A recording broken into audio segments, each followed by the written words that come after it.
What's up, everybody? Welcome back to the Third Gaming Channel. I'm AJ Gels. Guys, it is time once again for the weekly show. Happy y'all had a happy Thanksgiving. No, mine was, good food.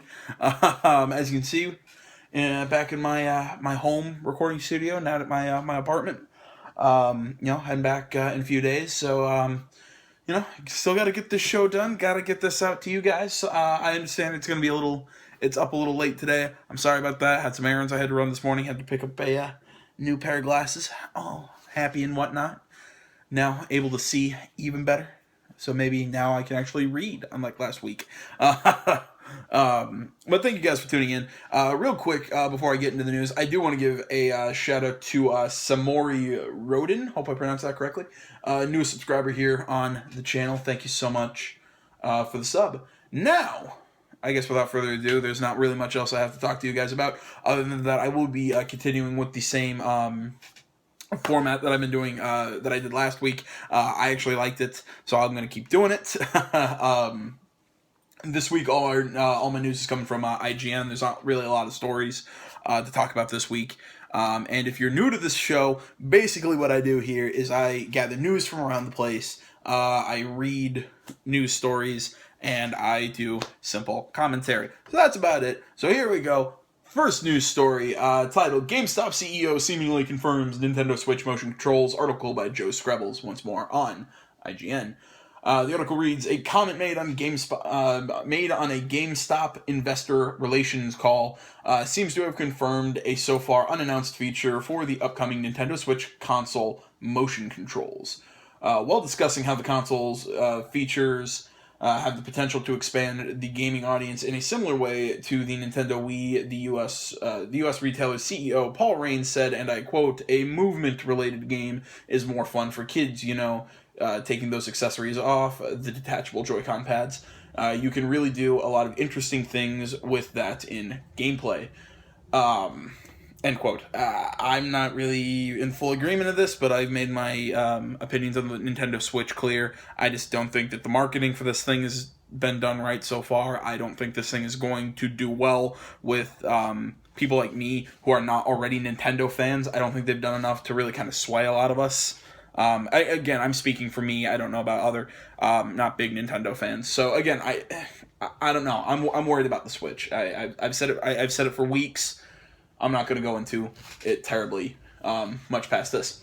Let's see here. Article continues. Nintendo has so far refused to divulge any hardware specifics not shown off in the console's reveal trailer, and will not be discussing them until a Nintendo Direct due for broadcast in January. I've said this before. I think that is a stupid decision on their part.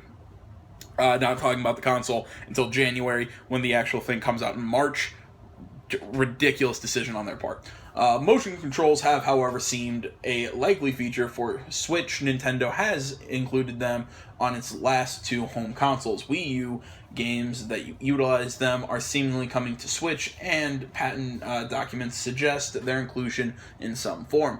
There is a chance that the Switch's motion controllers may not be the detachable Joy-Con pads we've seen already. Nintendo President Tatsumi Kimishima has previously explained that some hardware accessories have not yet been shown off, although it's questionable whether Nintendo would fragment its audience by requiring separate devices for what's historically been a core feature.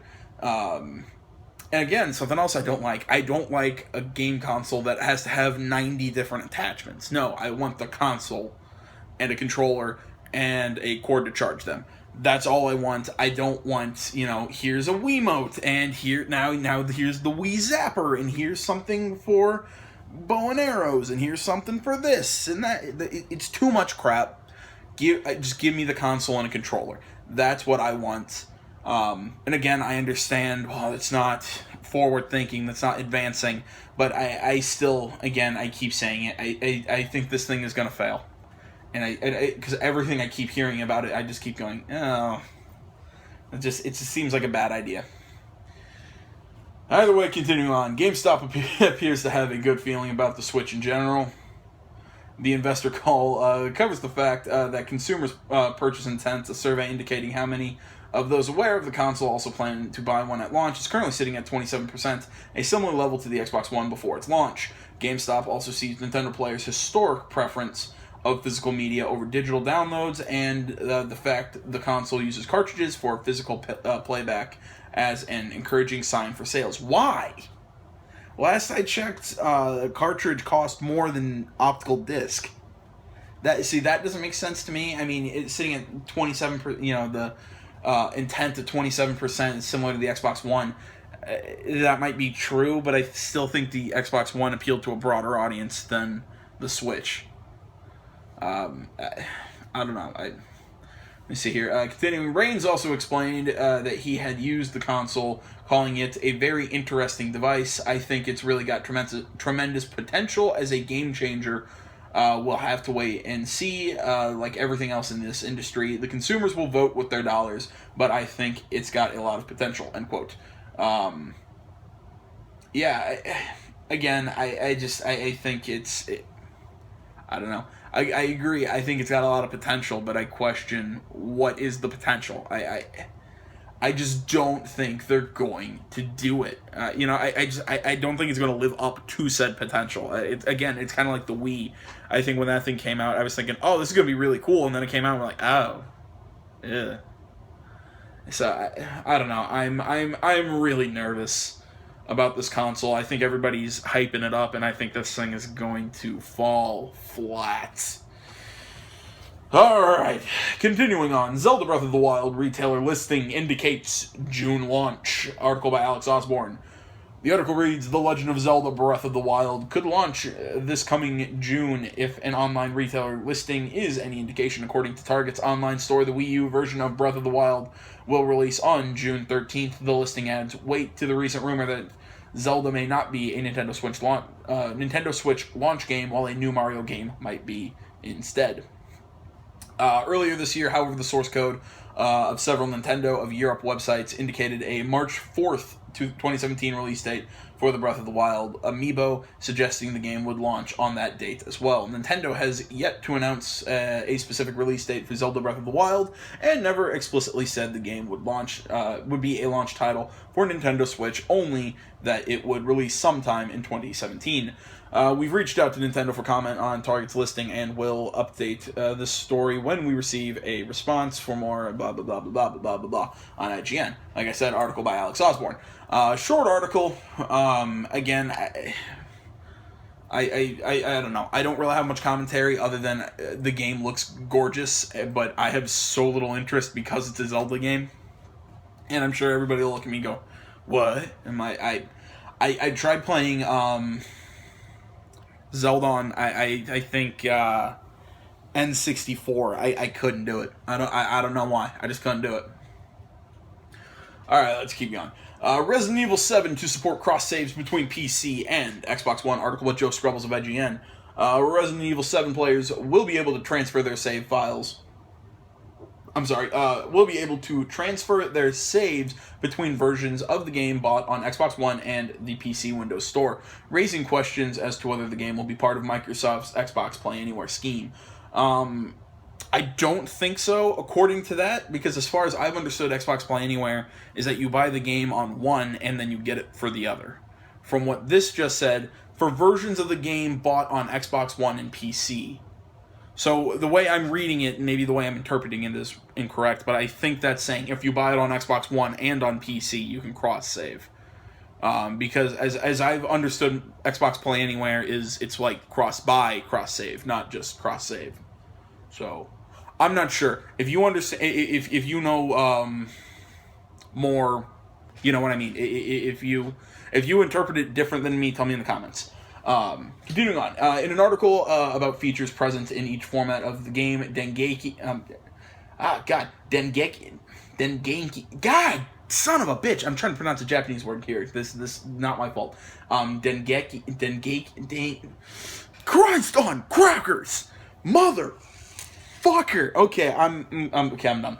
I'm gonna stop trying to say this. As translated by IGN, reports that the Windows Store version can share play data with the Xbox One version. End quote. In a statement to IGN, Capcom confirmed that Xbox PC cross-saving is included. Christ. Cross saves are a key feature of Xbox Play Anywhere, the Microsoft promotion. that sees buyers receive a PC and Xbox One version of participating games for the price of a single purchase. See, okay, yeah, so I'll finish this paragraph. In the case of multiplayer titles, crossplay is also included. See, and again, this is where I'm sitting here going, just what it said in the first paragraph to me sounded like it was just cross save, not cross buy, even though that just said cross buy. So I don't 100% know. Maybe this will be a Xbox Play Anywhere game, but I don't know. So yeah. So something popped up on my phone. Let's see here. It raises the question as to whether Capcom will announce that the game will become one of the first third-party games to take advantage of the scheme. Capcom has been specific that it is specifically PC and Xbox that will benefit from the feature, and cross-saving isn't a wildly useful feature without a cross-buy option. So there we go. That probably just answered my question. However, when asked, the publisher would not confirm anything further to us. Despite being a multi-format game, much of Resident Evil 7's early marketing has been centered around PS4, with its announcement at Sony's E3 conference. The beginning hour demo and kitchen VR experience being PS4 exclusive. Even the full game's VR mode may remain PlayStation exclusive for a year. The Dengeki article, I hope I pronounced that correctly, also states that the game supports HDR on all formats, plus 4K and PS4 Pro and PC, and confirms full game compatibility with PSVR. It's not long until we find out just what the mysterious new survival horror has in store. The game's due for release on January 24th, 2017. Capcom clearly has hopes as high as our own. It's expecting 4 million copies to be sold. It's that article.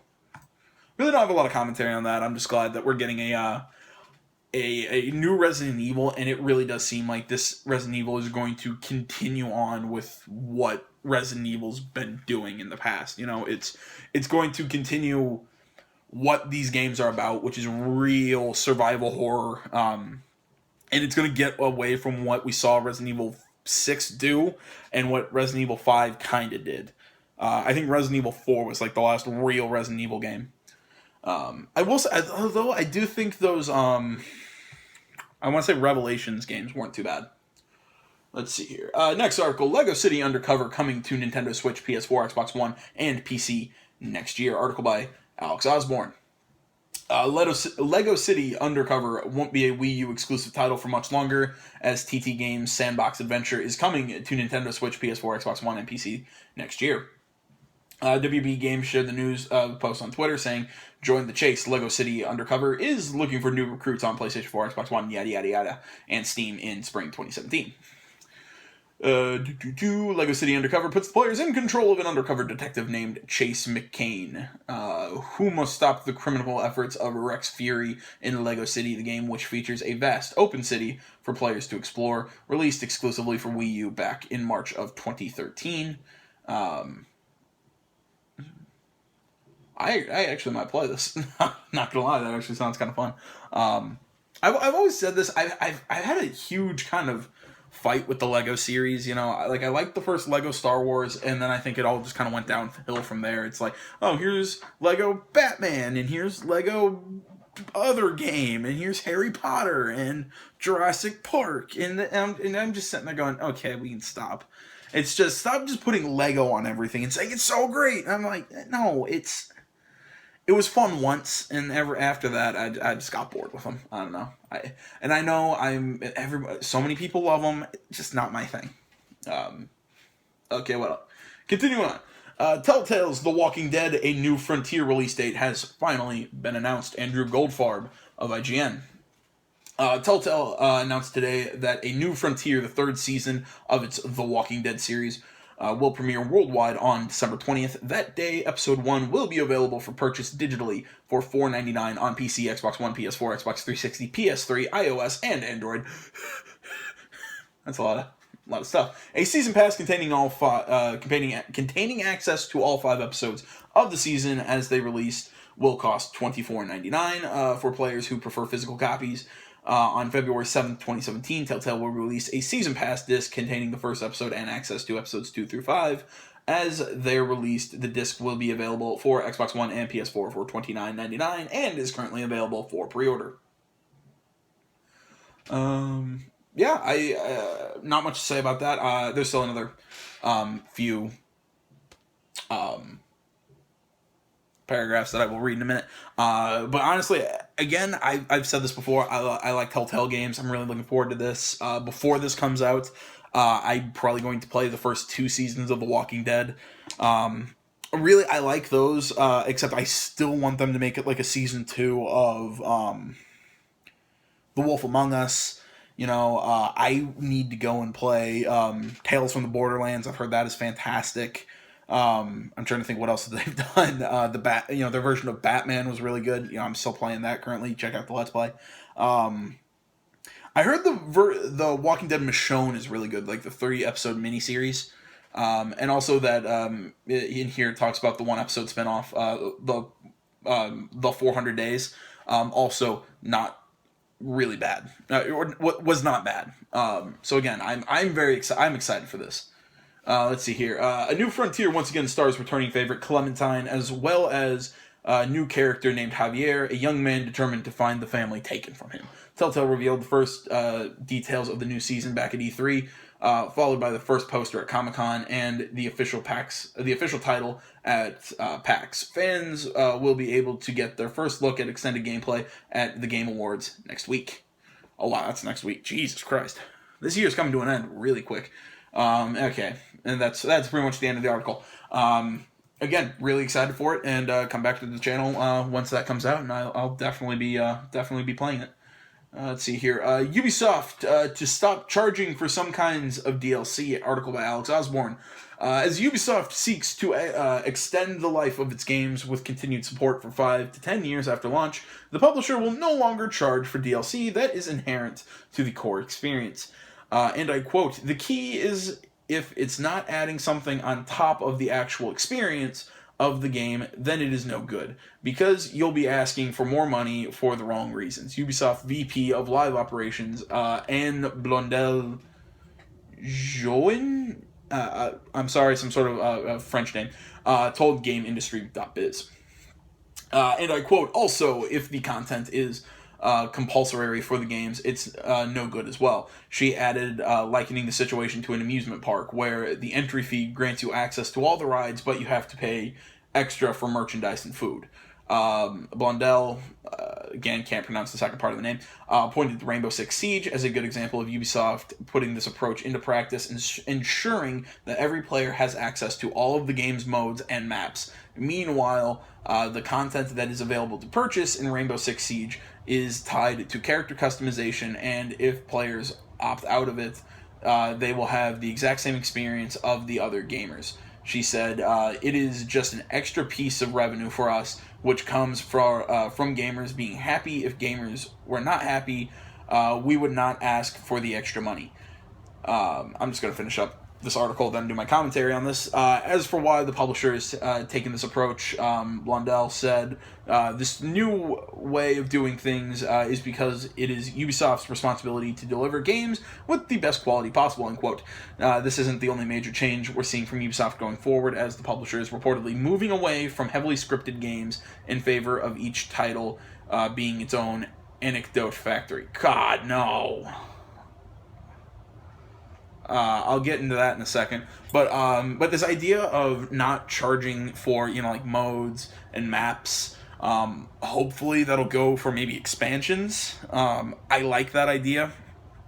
I'm fine with them charging for those stupid little add-ons. Here's a hat or a new gun skin. I'm like, okay, fine. You want me to pay for that? Okay. I won't pay for it because that's not my kind of thing, but I get that. I get that kind of DLC, and if that's what you want to make people pay for, but then you're giving them some cooler stuff for free, I have no problem with that. I think that's great. I think that's the way DLC kind of should be. Now, moving into what that at the very end, that last little bit, that moving away from heavily scripted games, I don't like the sound of that. Maybe it's because I'm reading something into it that isn't there, but I don't like that soundbite. For the fact that I like big narrative experience games, and I hope, because I think we're starting to see it kind of with Watch Dogs 2. The game is kind of based off, it's a bunch of missions that come together to be one big story. Except the smaller missions, they don't flow very well. You know, I mean, it kind of feels like there's a start to the end, and then a start to an end, and a start to an end about a bunch of times within the game. To me, that doesn't feel right. That's just kind of, I don't know. I don't like the idea. I don't know. I'll wait to give my final opinion on this until, we fully see what happens. I don't know, but that kind of worries me. Because I think I'm seeing other companies kind of say similar things. It worries me as a guy who really likes a big narrative. Okay, either way. Let's see here. Ubisoft comments on Watch Dogs 2 comparatively lower launch sales. Following the launch of Watch Dogs 2 last week, Ubisoft has come forward to address the game's performance, thus far acknowledging that initial sales are comparatively lower than its predecessor, and by performance issues, it's the fact that the multiplayer wasn't functioning. And I think it was running slow on PS4 Pro. I don't know if that problem's been fixed. But the multiplayer is fixed, and then it's starting to piss me off. I recently figured out how to turn it off, but God, it's annoying. I hate this seamless drop-in, drop-out thing, because other people are coming into my game, and it's pulling me off of my waypoints. Like I'll set a waypoint to go do like a race or something, and then it's pulling me into multiplayer activities that I didn't want to do. So I don't know. I find this way of doing multiplayer is kind of a pain in the ass. I like my multiplayer and my single player to be separate. That way I can not do multiplayer if I want. But yeah, either way, that's just my own kind of issue there. Alright, let's see here. In a statement provided to IGN by a Ubisoft representative...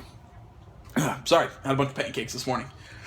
Heartburn. The publisher said it anticipates strong sales for Watch Dogs 2 over the next couple of weeks, with second and third week sales expected to be, and I quote, above traditional sales patterns. Sorry.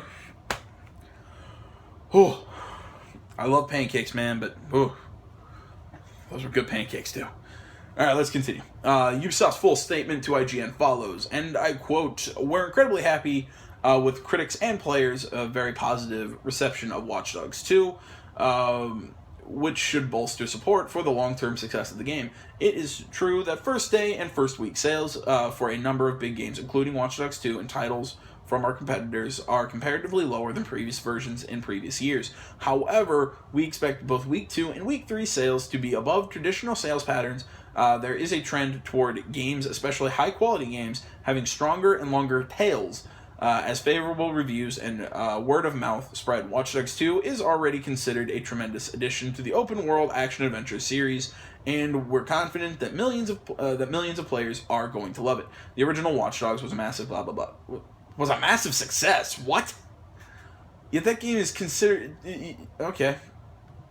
Oh, it's because it sold more than 4 million copies in its first week. That just doesn't. I'm like, a major success. People look at that game remember that game as being really crappy, which I disagree with that. I think that game was okay, which I think this is kind of the same thing. I think of that game as like a 7, and this one is an 8.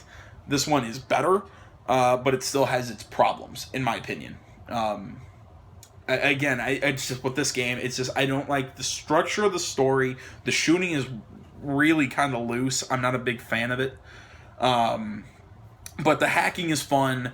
The open world is neat. It's just, to me, it doesn't feel like there's a lot of activities to do that aren't multiplayer related. It's like, here, do a race, or okay, well there's a bunch of these races, or go to these locations and take pictures of yourself there.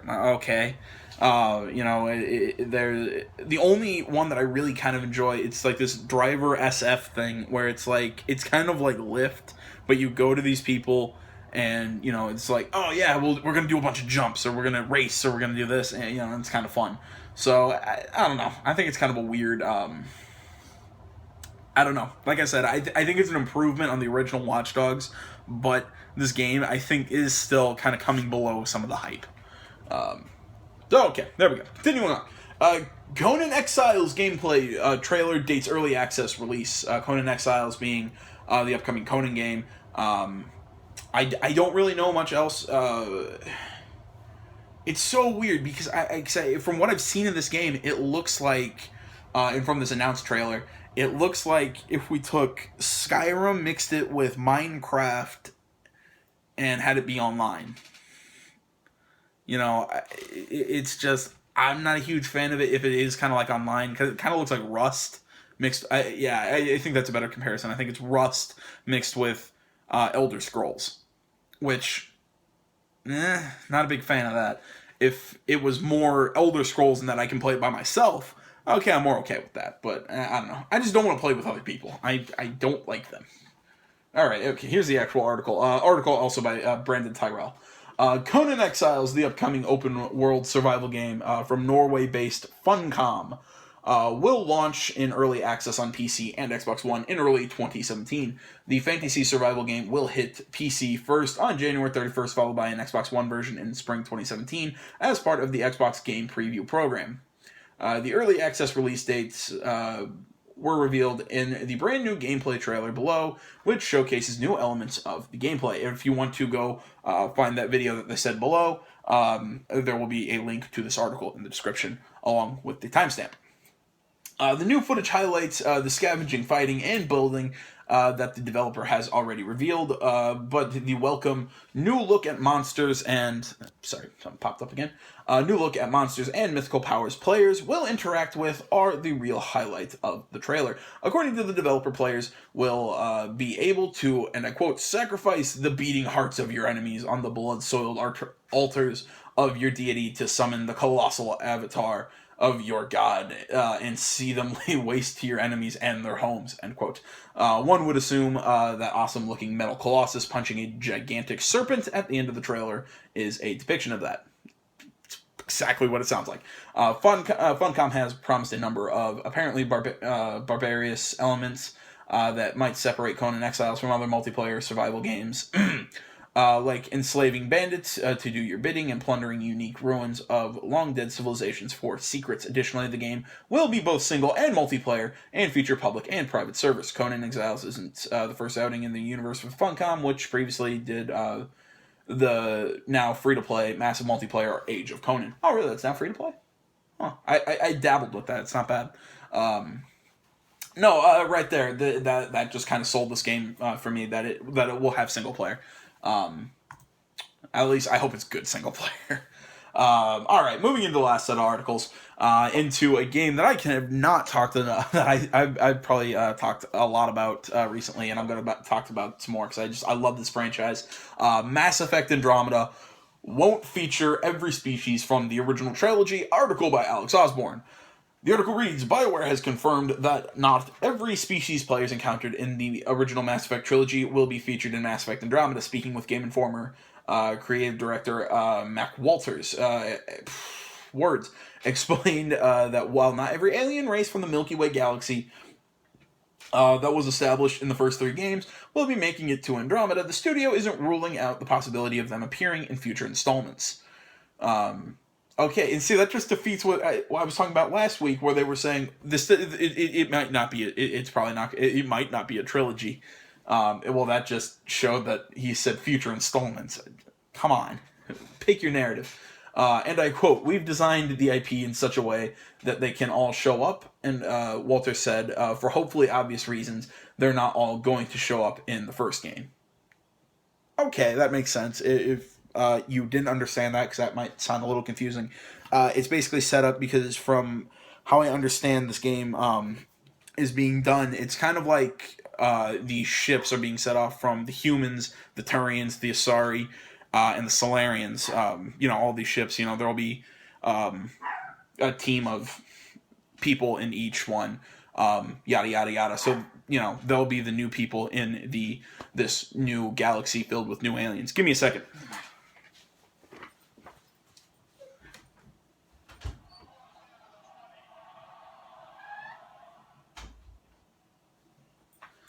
Sorry, guys. My dog was barking at something. Had to go find it. Shut it up. Let's see here. For a detailed overview of what we currently know, including... Okay, yeah. All right, that's your usual end of the article stuff. So there we go. I'm not surprised that we're not going to see every Mass Effect alien species in the first game. But yeah, I mean, I wouldn't also be surprised to see them in the future ones. All right, now the final article Mass Effect Andromeda side missions detailed, bosses, bases, and biohazards. A lot of B's in there. Article by Seth Macy. Mass Effect Andromeda's new universe and huge cities are opening up more options for side quests than in any previous Mass Effect game. According to a story by Game Informer, the game features less, and I quote, less linear planets and hub cities, thus opening up the potential for more exploration and side quests. The story outlines 6 types of side quests to occupy your time in the game. Sorry. Loyalty missions are returning to Mass Effect, focusing on relationship building and narrative.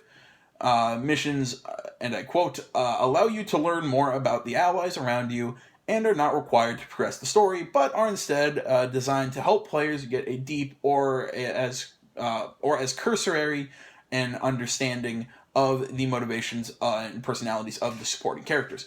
Now, again, some people might not like that, because I know not everybody liked loyalty missions. I did, because, again, I like the ability to kind of learn more about these people, kind of like in a one-on-one situations.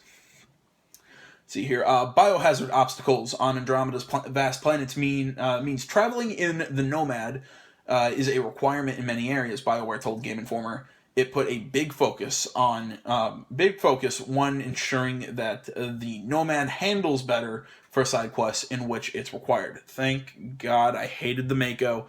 Let the hate fall. Uncovering drop zones for forward stations is another big part of Mass Effect Andromeda side questing.